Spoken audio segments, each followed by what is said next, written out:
Posteridade. Como é que é? Muito menos a intensidade. Um pouco de todo esse trabalho. Acho muito mais pesado. Tá bem ruim da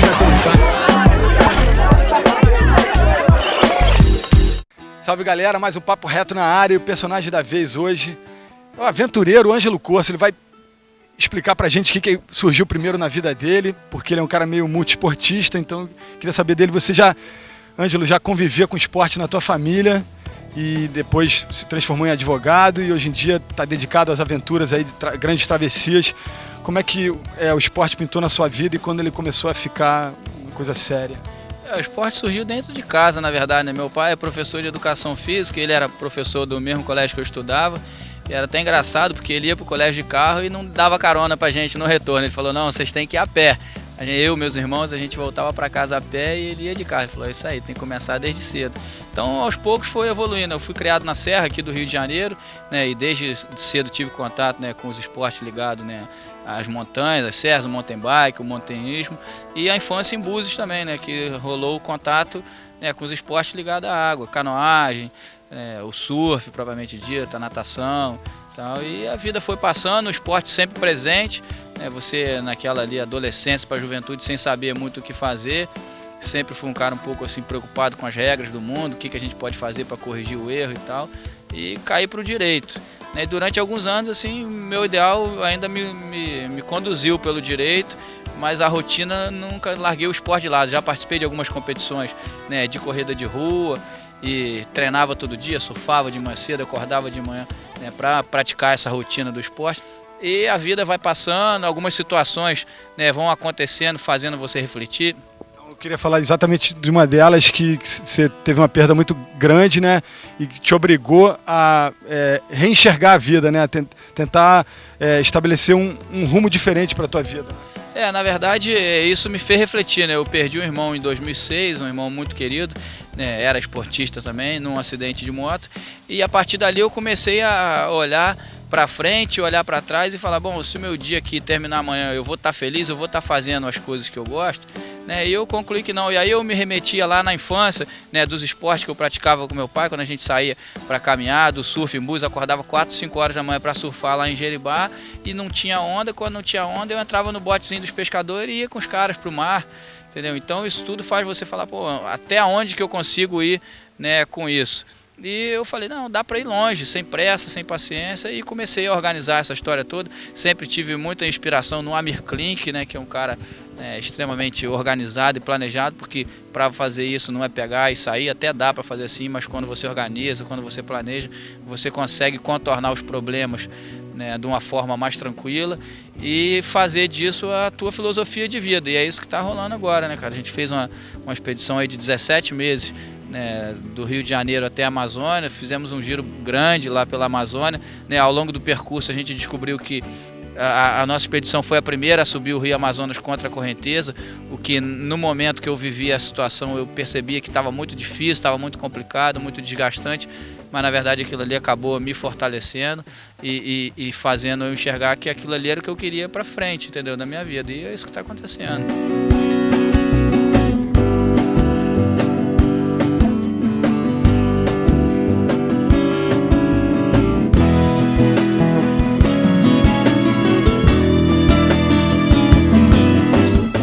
Que curte números, cara, você estava me falando em off ali que são impressionantes os números, né, de o que você fez de pedal, o que você fez dentro d'água nessa aventura aí. Foram daqui até lá, daqui do Rio até a Amazônia, né, mais especificamente no Pará, deu mais ou menos 7.500 km de pedalada, né, e lá 2.500, né, de remada. Mas é claro que isso tudo diluído em bastante tempo, né, sem pressa, eu não estava ali na correria competindo, né, então dá para fazer, não é coisa impossível para ninguém, assim, cansativo. Chega uma hora que você passa uns perrengues lá, você sozinho, no meio do nada, sabe, ali olhando para um lado do rio, olhando para o outro, você vê, pô, se meu barco quebrar agora, para quem que eu vou pedir socorro? Não tem GPS, não tem telefone via satélite, não tem nada ali, entendeu? É você e você. Então o tempo inteiro você fica nessa, né, sempre imaginando os problemas e pensando nas soluções. E isso vai fazendo você perceber que você consegue, né, tirar soluções de onde você nunca imaginava e ver que você não é tão burro ou tão limitado quanto você achava que era. E aí você vai só fazendo aquela, já pensando nas próximas e tal, E é isso que eu estou fazendo agora. A gente vai voltar para a Amazônia, vou fazer mais um trecho lá, subir no Rio Negro, né, até São Gabriel da Cachoeira, e depois subir o Pico da Neblina, num trekking aí de mais 15 dias.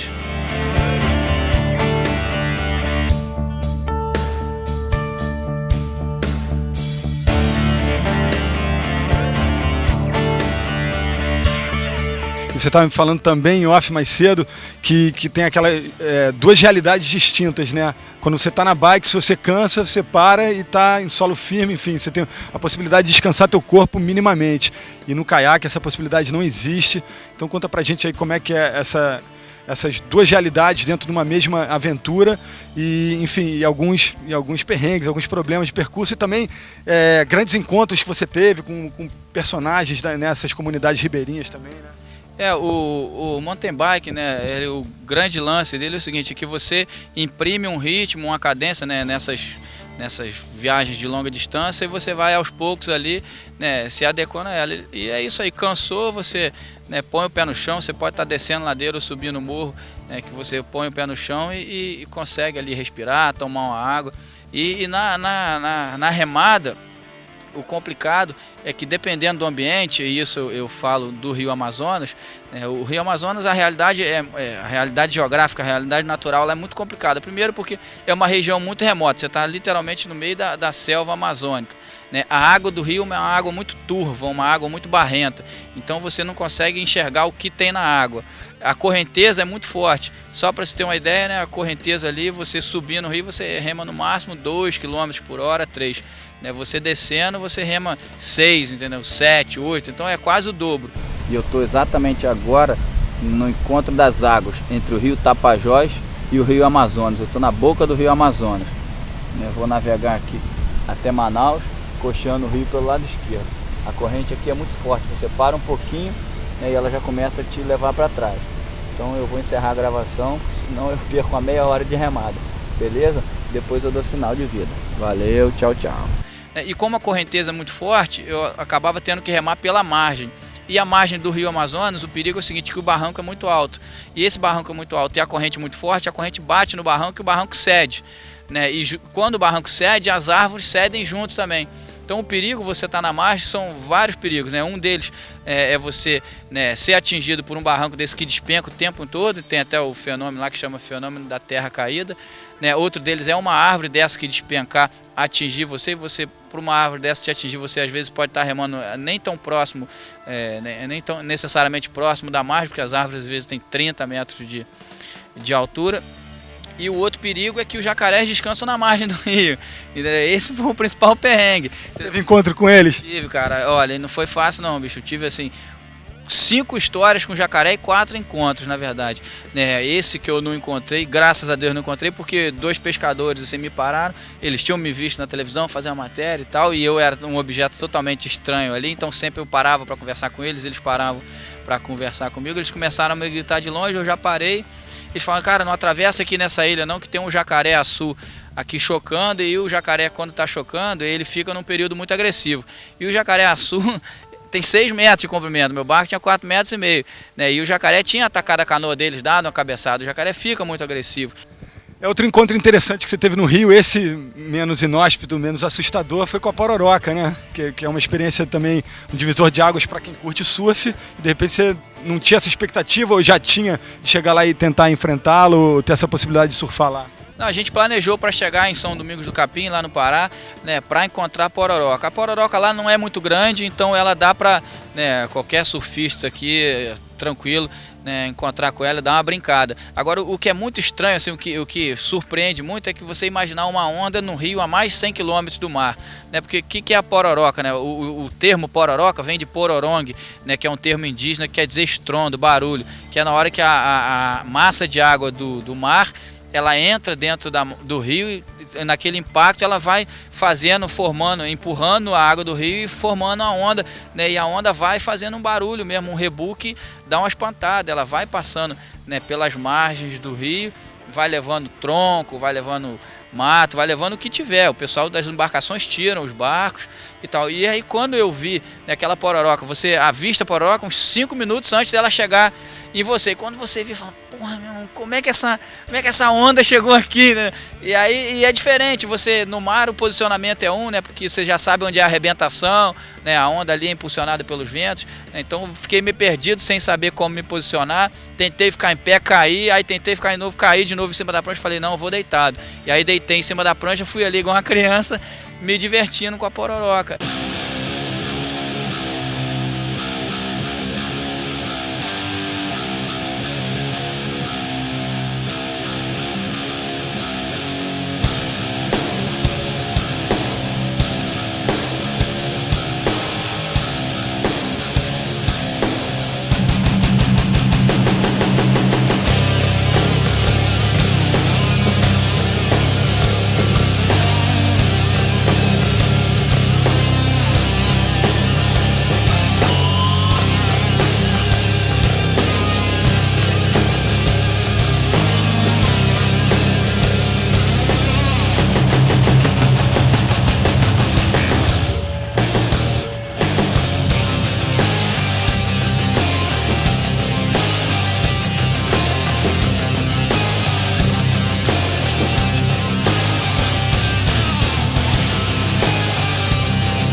Cara, travessia super desgastante fisicamente. Eu queria que você falasse assim, um pouco uma palha geral, como você lidou com o seu equipamento de apoio, com o equipamento propriamente dito da bike e do caiaque, e também com a alimentação, né?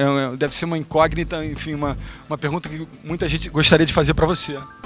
O equipamento, cara, é fundamental, né? E não dá para ter equipamento mais ou menos. Tem que estar o equipamento ali, a manutenção do equipamento tem que ser dada todo o tempo, tem que ser um equipamento de primeira, e você tem que saber, nessas viagens, nessas expedições, você acaba sendo muito sistemático. E você tem que se tocar para não voltar muito sistemático, né? Porque senão você fica muito cheio de regras. E na verdade eu tinha que criar essas regras, porque, né, você tem que se defender sozinho. Então, a minha primeira regra é o seguinte: é organizar o equipamento na minha bagagem de forma que eu, no escuro, de luz apagada, sem enxergar nada, eu tateando, eu saberia onde estava cada coisa, né? O equipamento para consertar a bicicleta, né? O medicamento, o pneu para trocar, a comida do café da manhã, a comida do lanche, a comida do jantar. Então isso tudo era muito importante, essa organização, esse planejamento, né? E aí você tinha que planejar o que você precisava, né, de acordo com o percurso que eu ia fazer. Então na bicicleta o percurso era o seguinte: era em estrada de chão, né, pedalava aproximadamente uns 100 km por dia, né, e a carga sempre em torno de 30 a 40 quilos, e no asfalto a gente conseguia pedalar uns 150 km por dia. Tá chegando aqui na divisa com Tocantins, Terra Ronca, estrada muito esburacada, muita lama, né? A gente tá no período das chuvas, né? E a gente tá meio cansado, já é muita poça, né? O Marcelo e o Fabinho estão vindo ali, né, no meio da poça. Acelera aí, moçada, quero ver se vocês são machos mesmo, hein?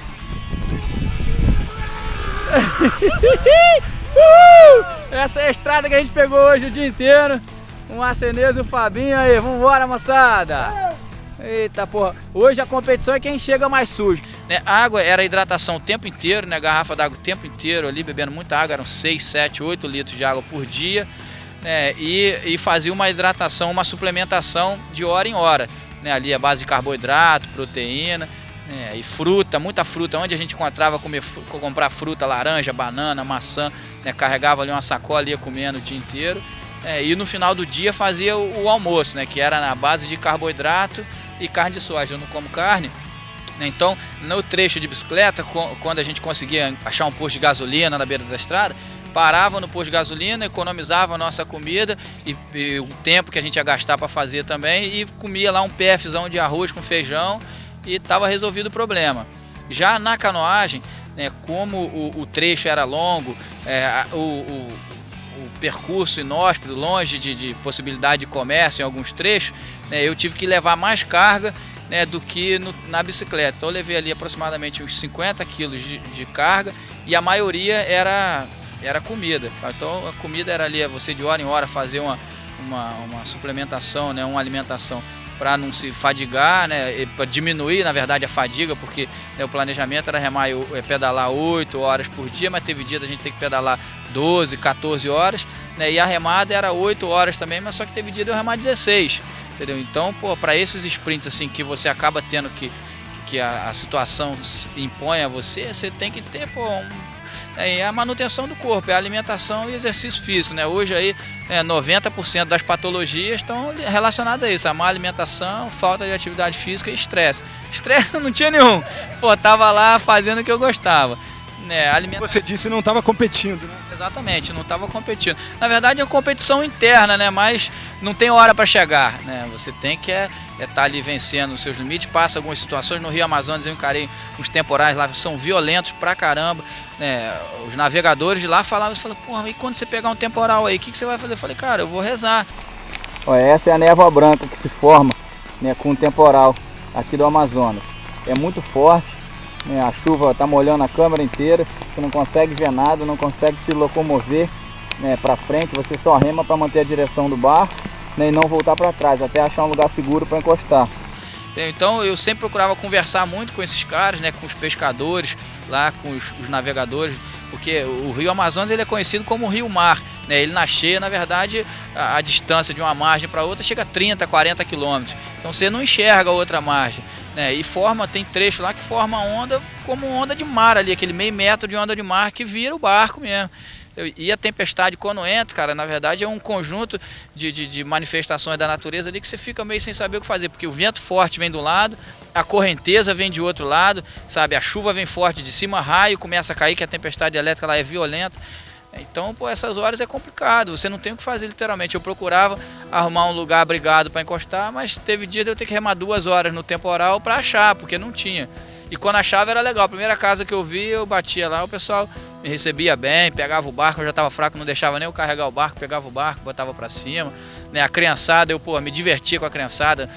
Em várias comunidades eu parei assim, fiquei 2 dias lá só pra molecada ficar brincando com o caiaque, que, né, eles nascem remando ali, né, já estão acostumados com o remo, só que o caiaque é uma mecânica diferente, né, é de fibra, é um formato diferente, ele é mais rápido do que as canoas que eles usam lá, então a molecada se divertia pra caramba e eu me divertia também, que era uma troca bem saudável. Olha lá, todo mundo olhando aqui, dando tchau agora, ó. Senta aí, vamos ver se vai ficar legal. Senta aí, bicho. Ué, sumiu o piloto? Aí você bota o chapéu, rapaz. Bota o chapéu. Esse aí é o piloto do caiaque, ó. Vai assumir o meu lugar hoje. Você vai navegar no lugar hoje? Vai? Hein? Ângelo, e agora, depois de um tempo na megalópole ali, aqui no Rio de Janeiro, já adquiriu tempo suficiente para planejar uma nova empreitada? O que vem pela frente aí? A nova empreitada já está pronta, na verdade, e agora o último trecho, né, vai ser lá na Amazônia ainda, em Manaus. A gente vai partir de Manaus, né, da cidade de Manaus, pelo Rio Negro, que também vai ser mais um trecho bacana, contra a correnteza também. Agora vou eu e o Marcelo Luz, que é um remador, né, mais experiente que eu, até um cara muito bacana, que está me esperando lá para a gente fazer essa subida. A gente rema 1.100 quilômetros de Manaus até São Gabriel da Cachoeira pelo Rio Negro. E do Rio Negro e de São Gabriel da Cachoeira a gente faz um trekking aí até o Pico da Neblina, que é o ponto mais